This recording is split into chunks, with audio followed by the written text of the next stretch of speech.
بسم الله الرحمن الرحيم.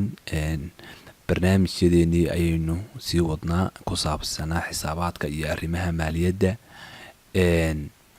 waad aragtaan barnaamijkan aynu doonayno maanta inaan sharaxno waxa weeyaan barnaamijkii la odhan jiray Cookbook Point of Sale oo ku saabsanaa barashada Cookbook Point of Sale. sidaynu hore usoo sheegnay inta badan dadku way ka cawdaan barnaamijkan Cookbook Point of Sale wuu nugu adag yahay bay dhahaan, laakiinse waxa adag waxaanad aqoonuun. barnaamijkan waxa weeyaan wuxuu la shaqeeyaa barnaamijkii la odhan jiray Cookbook caadiga ahaa. barnaamijkan ka tuso barnaamijkan ayuu la shaqeeyaa. markaa barnaamijkaas waxa weeyaan programkan iyo labada program way wada shaqeeyaan. markaas programkan la yiraahdo Point of Sale-ku daatada wuxuu usoo gudbiyaa programkan weyn ee database-ka ayuu daatada usoo gudbiyaa. bal waxaynu eegaynaa marka laanu joogno programkan la yiraahdo Cookbook Point of Sale inventory-gu halkan ayay nagu jiraan. Cookbook wax inventory kuma jiraan, dadka qaar baan arkaa labada qayboodba ku isticmaalaya. Cookbook inventory ugu jiro, Point of Sale kan inventory ugu jiro, laakiin sida saxda ah waxa weeyaan in programkan Point of Sale-ka la keeno inventory-ga oo kan inventory-ga lagu guro ka bacdi waxa weeyaan la update gareeyo oo lagu xiro programkii kale. markaasna waxa weeyaan totalkii inventory-ga ayuu geynayaa programka Cookbook ayuu geynayaa waa totalka oo khali uu geynayaa lacagta. macnaha waxaan uga jeedaa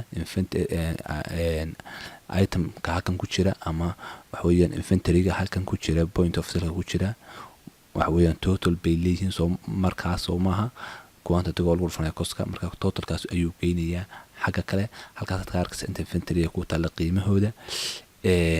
marka Cookbook Point of Sale bal waxaynu eegaynaa qaabka loo sameeyo caawa ritaanka wax la yiraahdo ama celinta. halkii aynu ku soo aragnay programkii hore ee Cookbook-ga inaynu waa credit memo, halkan waxa la yiraahdaa ritaan. marka ritaanka qaabka loo sameeyo qofka loogu celinayo ayaynu eegaynaa.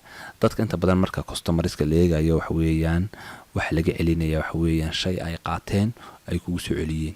markaas waxa weeyaan qofkaas hadduu marka hore shayga kaaga qaatay amaah ay kugu qornayd invoice ay ku gashay waxa weeyaan hodhow marka kugu soo celiyo way ka duwan tahay qaabka aad u marayso marka hore cash kaaga iibsaday. marka hore cash kaaga iibsaday uu kugu soo celiyo lacagtiisa ka doonaya qofku, iyo haddii aanu lacag ka doonaya amaah ku hayday uu leeyahay amaahdayga masax baalkii waan soo celiyay shayga waan soo celiyay way kala duwan yihiin. bal waxaynu eegaynaa caawa qaabka loo sameeyo ritaanka markuu yahay waliba deyn markuu yahay. markaas waxaan sameynaynaa waxaan tegaynaa Excel halkii halka bas wax laga iibiyaa. inta badan Cookbook qaybna waxa la tagay sales-ka, qaybna waxa la tagay invoice-ka, qayb waxa la tagay receipt-ka, qayb la tagay. laakiin isaga halkan baa wax laga wada sameynayaa. qof baynu abuureynaa, qofka aynu abuureynaa waxa la yiraahdaa customer cusub baynu sameynaynaa si aynu customer-rada hore inooga dhexgelin. new customer baynu sameynaynaa. halka magaciisa koowaad ayaad qofka ku qoraysaa. waxaan u bixinayaa qofkan waxaan u bixinayaa Cabdirasaaq Cumar Ahmed. Cabdirasaaq Cumar Ahmed markaan u bixiyo waxaan leeyahay israacin maayo. markaas waxa weeyaan Cabdirasaaq markaan ku qoro Cumarna kama ku qoraya. haddaan israacin wax dhibaato ma laha. halkan waxa weeyaan Mrs iyo ku yahay badwaas oo master company-gu ka shaqeeya ka wad ku buuxsan kartaa lambarka information-ka aniga hore soo sharxay ku buuxsan kartaa. save ayaynu leenahay. markaan save gareeno item-yada ku qoreen halkan ka baarayna waxaynu sameynaynaa item-ka laftigiisa aynu abuurno si aad u aragtaan qaabka loo abuurayana ayaan uga jeedaa. markasta waxa weeyaan si casharada horaan xasuusun u yar noqotaan ku soo celiyo. waxaanu abuuraynaa mobile baan ka iibinaynaa. mobile halkaas waa qasab waxa weeyaan markasta inay ku tahay inventory party. haddaan waxaan sheego surface iyo waxa ka system baan ka doorto. halkaas waxa weeyaan quantity-ga iyo waxa weeyaan xagga kale ka gashanaya save funds ka leeyahay. save markaan raahdo continue baan leeyahay. quantity kuma taalu leeyahay. price-kana isku continue baan leeyahay. halka baan ka buuxsan karaa. halkaas aad ku dhufanaysaa. marka ka ku dhufato waxaan ka iibinayaa 5 mobile oo midka ka siinayo 150. markaan waxa weeyaan 750 bay noqotay. iminka waxa weeyaan cabdirasaaq cumar waad aragta way ku qoran tahay lacagtaasi. halkaasaan tegaya ay ku taalla account, calaamadaas waa inay kuu saarnaataa halkaa ay imika saaran tahay, waa inay saa u saarnaataa charge to account. haddii halkaa ay saa u saarantaha oo kale waad ka qaadaysaa, halkaasa saaraysaa. waxa weeyaan qofkaa charge kare oo ku qor lacagtaas safe baan leeyahay, yes baan leeyahay. markaas halkaa credit limitation waxba u samayn maayo, okay baan leeyahay, safe baan leeyahay. waxa weeyaan iminka already qofkaas waxa weeyaan ku qoran tahay. haddii uu printing ku xidhan yahay printing garaynaya qofka warqadan siinayo safe aan print ma leeyahay. haddii aan safe garaynayo khaliya waxba aan printing garaynayo waxaan leenayaa safe only. safe only markaan idhaahdo waxa weeyaan waan ka noqonayaa. markaan ka noqdo waxaan leeyahay update gare. laba meelood baa ka update garayn kartaa, halkaa waad ka update garayn kartaa update to the cookbook, halkaas hoose end of day waa ka update garayn kartaa. waxay ku kala duwan yihiin waynu sheegaynaa. update baynu leeyahay cookbook, dhaatadii waxaad u dirtaa cookbook u dir weyn macnaheedu. halkaas su-aal buu soo saaray. su-aasha uu soo saaray waxa weeyaan you need to decide which cookbooks company fail to use. laba company fail baa ku jira cookbooka, keebaad isticmaalaysaa? ma Heriot Construction Company ma isticmaalaysaa mise shirkadii kale Dalsan Pharmaceutical Wholesaler Company ma isticmaalaysaa? marka waxaa leeyahay keep using Heriot Construction, ma Heriot Construction, ama waxaan leeyahay start using company currently open in cookbook. company imika furan ayaan isticmaalaya. company imika furan aan eego. company imika furan waa Dalsan. markaan Dalsan waan isticmaalaa. markaan Dalsan ma isticmaalaya inaga isticmaal leeyahay. maxaa yeelay marka hore cookbook point of sale wuxuu ku xidhnaa Heriot. marka Heriotna way xidhan tahay waxaana furan Dalsan. marka qaabkaas ayuu ii weydiinaya. finish baan leeyahay. congratulation waxa weeyaan waa ku xidhmay dhaatadiina waxa weeyaan wuu qabadsiinaya cookbookii. hodhowtu waxaan eegaynaa cookbooka inaynu qofkay aynu soo abuurnay cabdirasaaq cumar ahaa magaciisi ka helno iyo alaabtii aynu kusoo qornayba inaynu ka helno ayay muhiimad u tahay. waynu sugaynaa. wuu socdaa waad aragtaan walking. dhaatadiibuu qaadaya oo geynayaa programkii isagaa dhamaystiraya. markuu dhamaystiro waxa weeyaan ayaynu iska kansalaynaa. deetna waxaynu programkeenu hore aynu qabanaynaa. aynu ku noqon number bashay ayuu qabadsiinayaa oo idinka arka. saddexdaa hore ugu culculus, intan dambe afartan dambe iyagu markii waa iska yaacayaan, wax dhibaataa ma laha. marka waxaan sameynaynaa waxaan tegaynaa cancel baynu odhanaynaa. marka dhaatadii wuu dhamaystiray isagaaba ka noqda automatically. cookbook waan qabanaynaa.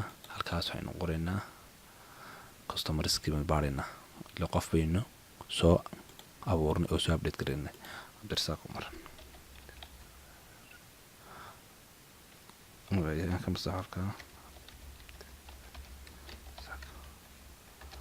waayahay.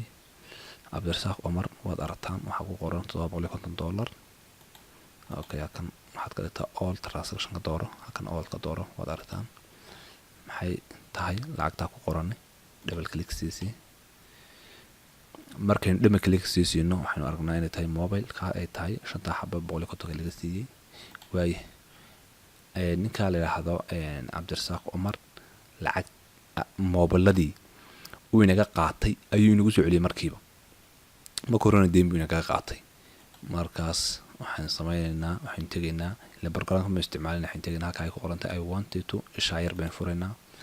isha markaan furno waxaan tegaynaa accept return and exchange aqbal. halkaa waxaan ku qorayaa qofka magaciisii ama date ku qaatay alaabta. cabdirasaaq already uu soo booday markii uu soo baxay. $750 ku qoran tahay. halkaas waxaan sameynayaa return quantity inta celinaysa halkaas ku qoraysa. haddaad 5 celinaysid waxa weeye halkaas saxaysa. dadna 5 bay soo gelisay meesha. haddii aan 5 celinaysa halkaas ku qoraysa. add and select item aad tagaysa. markaan halkaa ku dhufto waad aragtaan iyadoo uu siiyey midabka casaanka ah ayuu ka soo saaray. markaas waxa weeyaan waxaan doonaynaa inaan customerka ka celino alaabta uu inaga qaatay uu nagu soo celiyey lacagtuna ay 0 noqoto. waxaanu sameynaynaa halkii baan tegaynaa account ku taalay. account markaan taalno waxaan tegaynaa ka make ku taala payment oo ina ku saarnaataa tagto safe baan leeyahay. qofkaas lacagtuu bixi macnaheedu way ka dhigan tahay waxa weeyaan soo celiya alaabtii safe baynu leenahay dhaatadiina update gareynaa mar labaad.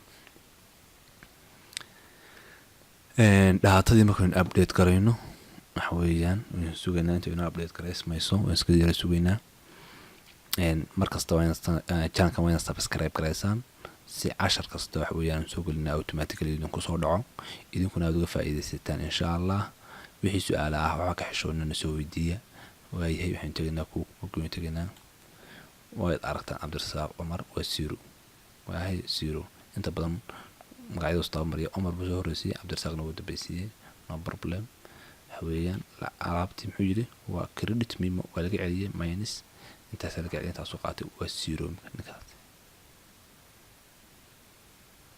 ninkaasi waa zero balance qaabkaas ayaa loo sameeyaa point of sale marka la joogo qaabkaas alaabta loo return gareeyo oo loo celiyaa qayb baa jirtay qofkii uu cadaan alaabtii marka horeba kaaga iibsaday hodhowtay oo kugu soo celiyay alaabtii waana ku yiri lacagtaydiisii.